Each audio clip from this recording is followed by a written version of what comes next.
चालू। दोस्तों, आज हम केमिस्ट्री का एक टॉपिक ऑनलाइन क्लासेस में ले रहा हूँ, विलियन। विलियन को इंग्लिश में सॉल्यूशन कहते हैं। विलियन क्या है? आपने बहुत सारे उदाहरण विलियन के देखा होगा। चीनी का जल में विलियन, जिसको शरबत कहते हैं, नमक का जल में विलियन, और बहुत सारे विलियन देखा हो। वास्तव में विलियन है क्या?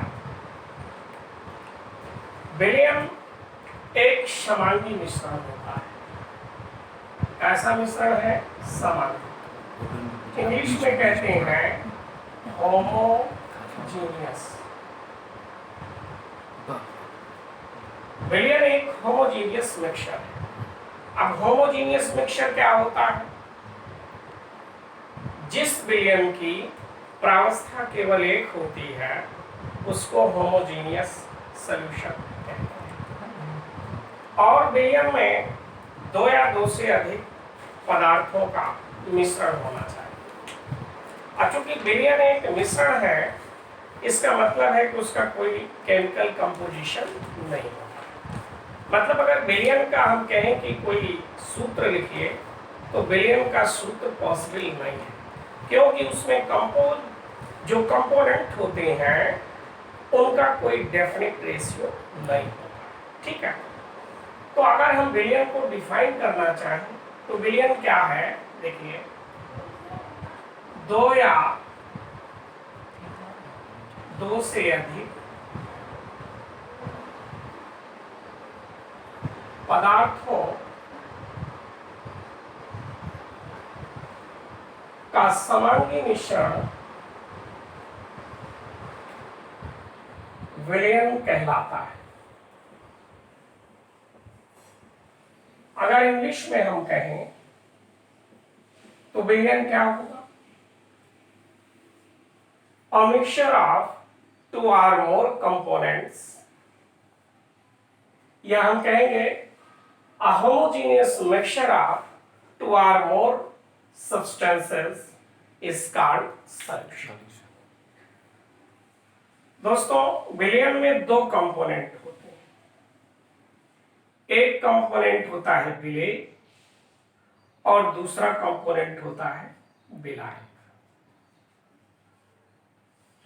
अब विलेय क्या है? विलियन में जो अवयव, जो कंपोनेंट कम मात्रा में होता है उसको कहते हैं विलेय। और विलियन का वह कंपोनेंट, वह अवयव जो अधिक मात्रा में होता है उसको क्या कहते हैं? विलायक कहते हैं। जैसे शरबत में क्या क्या होता है? चीनी और जल का समांगी मिश्रण होता है। समांगी समझ में आ गया ना? ऐसा विलियन जिसका फेज, जिसकी प्रावस्था केवल एक होती है, वही समांगी मिश्रण होता है। विलेय, जैसे चीनी और जल का विलियन बनाया गया, तो चीनी क्या है? चीनी विलेय कम मात्रा में होती है, और जल क्या है? जल एक विलायक। क्यों? क्योंकि वो अपने में चीनी को गायब कर लेता है। विलेय का मतलब होता है जो गायब हो जाए, और विलायक का मतलब जो गायब कर ले। तो विलियन में जो कंपोनेंट कम मात्रा में होता है वो सॉल्यूट है। इंग्लिश में सॉल्यूट कहते हैं विलेय को, और विलायक को कहते हैं सॉल्वेंट। तो a component of solution which are present in less amount are called solute, and which are present in excess amount are called solvent.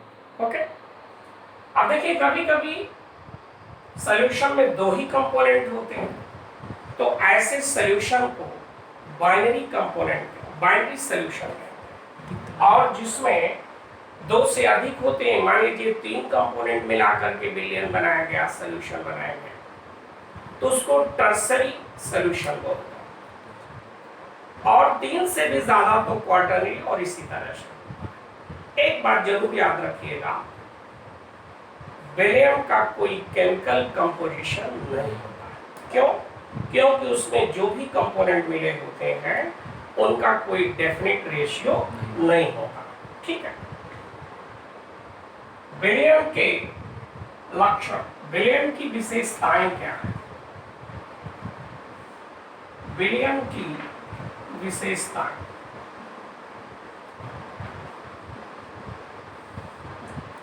English में अगर हम कहें तो properties of solution, properties of solution. देखिए, पहली बात तो, सबसे पहली बात जो हमने बताया था,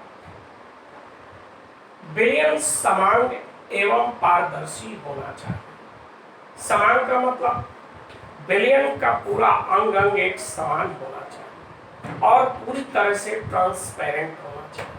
अगर कोई भी ऑब्जेक्ट बेरियम में गिरा करके देखी जाए तो बिल्कुल क्लियर दिखना चाहिए। तो पहली बात बेटा, बेरियम समांगी एवं पारदर्शी होना चाहिए।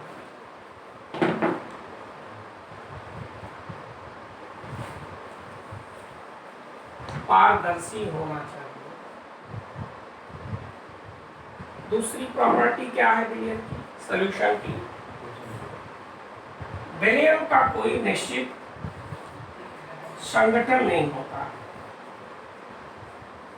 बेरियम का कोई निश्चित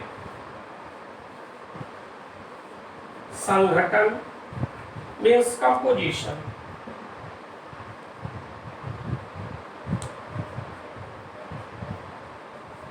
नहीं होता। हमने पहले ही चर्चा किया था क्यों नहीं होता है, क्योंकि उसमें जो भी कंपोनेंट मिले होते हैं उनका कोई डेफिनेट रेशियो नहीं होता, कोई फिक्स्ड अमाउंट नहीं होती है। नेक्स्ट प्रॉपर्टी की बात करें हम तो बेरियम के बहुत इंपॉर्टेंट पॉइंट, बेरियम के जो भी अवयव उसमें मिले हुए हैं उनके गुण बेरियम में विद्यमान होना चाहिए। अगर हम चीनी और जल का विलयन बना रहे हैं तो चीनी का गुण है मीठा, तो विलयन जो हमारा बनेगा वो स्वाद में मीठा भी होना चाहिए। इसका मतलब जो भी कंपोनेंट लेकर के हम विलयन बना रहे हैं वो स्वाद में कैसा होना चाहिए, मीन्स जो भी कंपोनेंट है उनके भी गुण उसमें होना चाहिए। देखिए, नेक्स्ट पॉइंट है, विलयन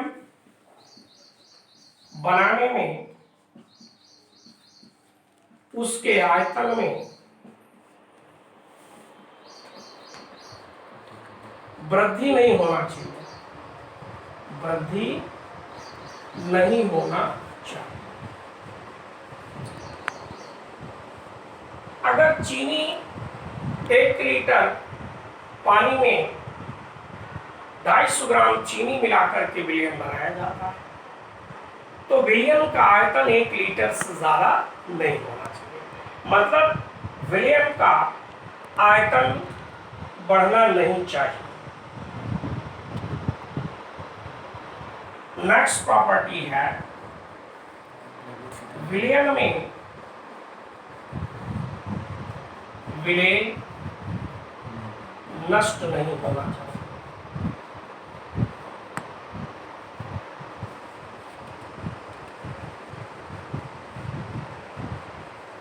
ये विलयन की कुछ मुख्य विशेषताएं हैं, लक्षण हैं, कैरेक्टरिस्टिक्स क्या है, एक बार फिर से देखिए।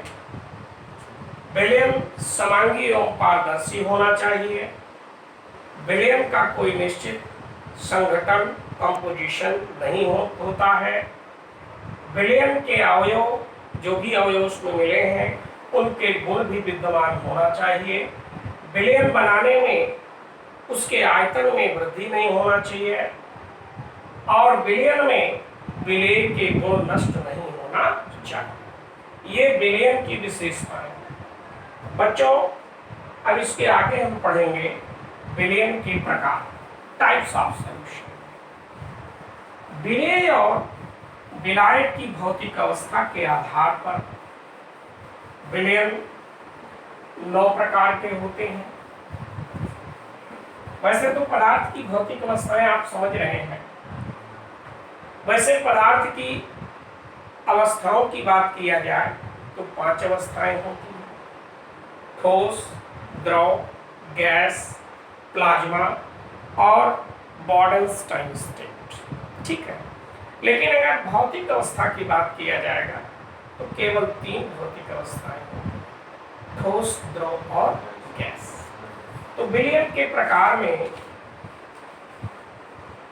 विलयन के प्रकार, types of solution, types of solution.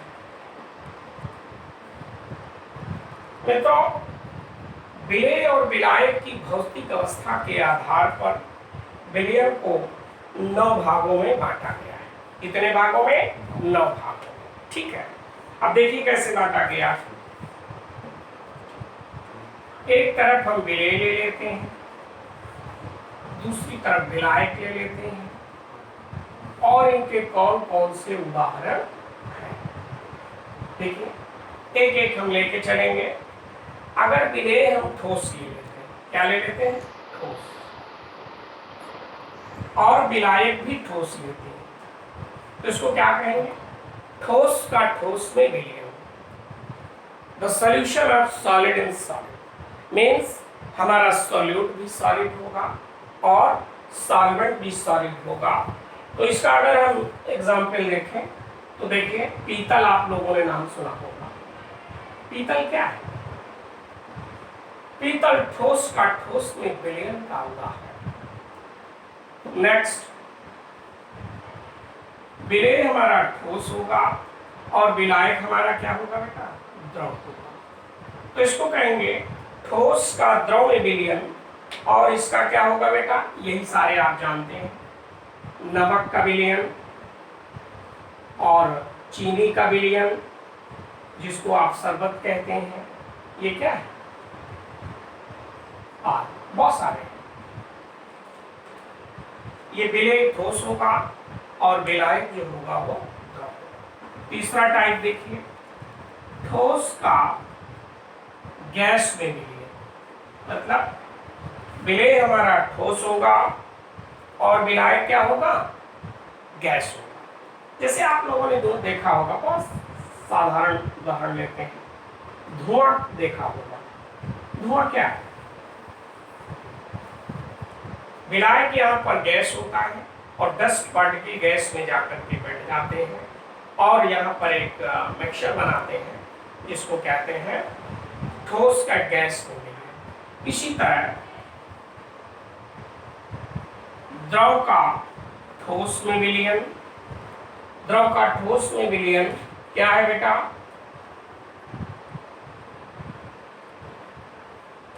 द्रव का ठोस में जेली का नाम सुना होगा। इसी तरह द्रव का द्रव में विलयन, ये तो अक्सर आप लोगों ने देखा होगा। जो लोग ड्रिंकिंग करते हैं वो अल्कोहल में क्या मिलाते हैं? पानी मिलाते हैं। तो यहाँ पर द्रव का द्रव में विलयन का उदाहरण है अल्कोहल। इसी तरह द्रव का गैस में विलयन और द्रव का गैस में अगर हम बात करें तो वायु में जलवाष्प आपने देखा। वायु में नमी जो होती है, मॉइस्चर जो होती है, जलवाष्प जो है, वो द्रव का गैस में विलयन है। द्रव का गैस का मतलब समझ रहे हैं ना? विलेय द्रव होगा और विलायक हमारा क्या होगा? गैस होगा। सातवां प्रकार है गैस का ठोस में विलयन। गैस का ठोस में विलयन का उदाहरण आपने देखा होगा, हाइड्रोजन गैस का पैलेडियम पर अधिशोषण। हाइड्रोजन गैस का पैलेडियम पर अधिशोषण। अधिशोषण देखिए क्या, अधिशोषण को इंग्लिश में एडजॉर्प्शन। आपने नाम एब्जॉर्प्शन सुना होगा, अवशोषण। देखिए, जब कोई पदार्थ किसी भी पदार्थ की सतह पर पूरी तरह से, उसके सतह पर अपर लेवल पर पूरी तरह से यूनिफॉर्मली अगर फैल जाता है तो उसको कहते हैं अधिशोषण, और अगर इंटरनली चला जाता है तो उसको अवशोषण कहते हैं। यहाँ कंफ्यूज नहीं होंगे। नेक्स्ट 8वां कैटेगरीशन है गैस का द्रव में विलयन। गैस का द्रव में विलयन का उदाहरण है, आप लोगों ने अक्सर देखा होगा, CO2 का जलीय विलयन, माने जल में कार्बन डाइऑक्साइड का घुलना, जलीय विलयन, जिसको कहते हैं सोडा वाटर। आप लोगों ने कोल्ड ड्रिंक्स पिया होगा। कोल्ड ड्रिंक्स की बॉटल जब आप ओपन करते हैं तो उसमें से एक गैस निकलती है। वो कौन सी गैस? CO2। हेनरी के नियम के अकॉर्डिंग, हेनरी के नियम के आधार पर CO2 गैस को लिक्विड में डिसॉल्व किया जाता है। तो गैस का द्रव में विलयन है। विलय हमारा गैस है और यह विलायक क्या है? द्रव है। ठीक है, तो कोल्ड ड्रिंक्स वगैरह जितने भी हैं ये गैस का द्रव में सॉल्यूशन का उदाहरण है। और अंतिम और 9वां प्रकार है गैस का गैस में विलयन। और गैस का गैस में विलयन है बेटा क्या? आप सारे लोग जानते हैं, वायु, एयर। एयर में बहुत सारी गैसेस मिली हुई है। अगर इसको माइक्रोस्कोप से देखा जाए तो आपको अलग अलग पार्टिकल्स मिलते हैं, होमोजेनियस तो नहीं है, लेकिन है ये एक तरह का मिक्सचर, और ये क्या है? एक तरह का सॉल्यूशन। ठीक है, तो इस प्रकार विलयन के प्रकार हम लोगों ने पढ़ लिया। और भी प्रकार हम लोग पढ़ेंगे। विलय की मात्रा के आधार पर विलायक में भी विलयन कई तरह के होते हैं। जैसे आपने नाम सुना होगा तनु विलयन और सांद्र विलयन, जिसको इंग्लिश में कहते हैं तनु को डाइल्यूट सॉल्यूशन।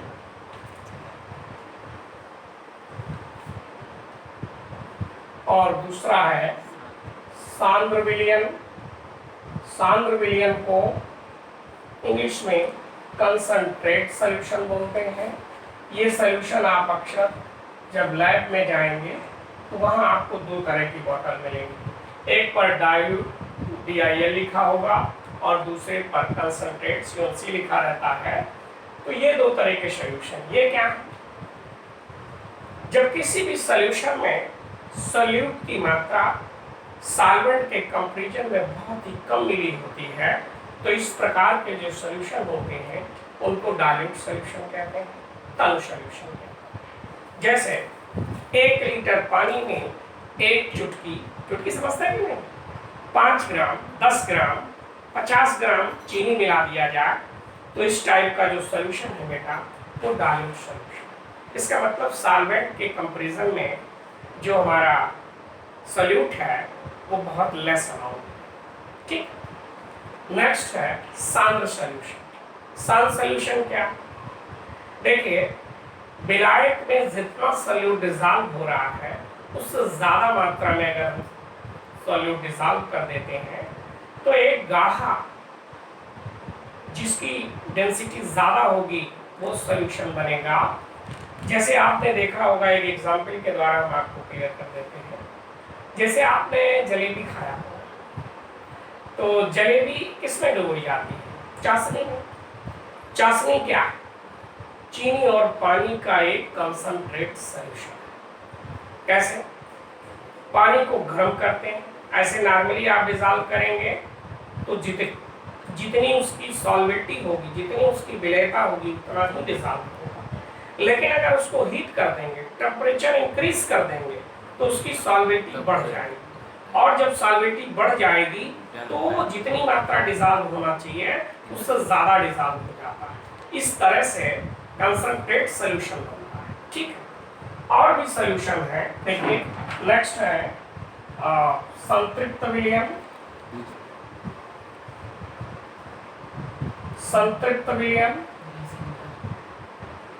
इंग्लिश में कहते हैं सैचुरेटेड सॉल्यूशन।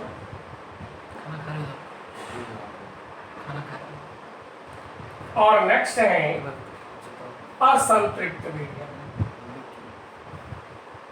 असंतृप्त विलयन इंग्लिश में कहते हैं अनसैचुरेटेड सॉल्यूशन। और अगला है अतिसंतृप्त विलयन, सुपर कूल्ड सॉल्यूशन।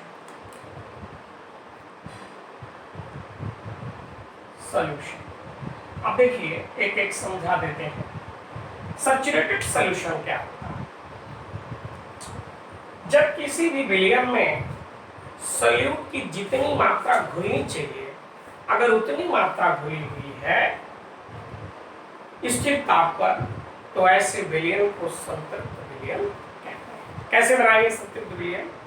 अगर आपको हम पानी दे दें 1 लीटर और चीनी दे दें, तो आप उसमें चीनी डालते जाइए, हिलाते जाइए, चीनी डालते जाइए, हिलाते जाइए। जब चीनी का घुलना बंद हो जाएगा तो नीचे चीनी के पार्टिकल्स रह जाएंगे और वो घुलेंगे। आप उनको फिल्टर कर लीजिए।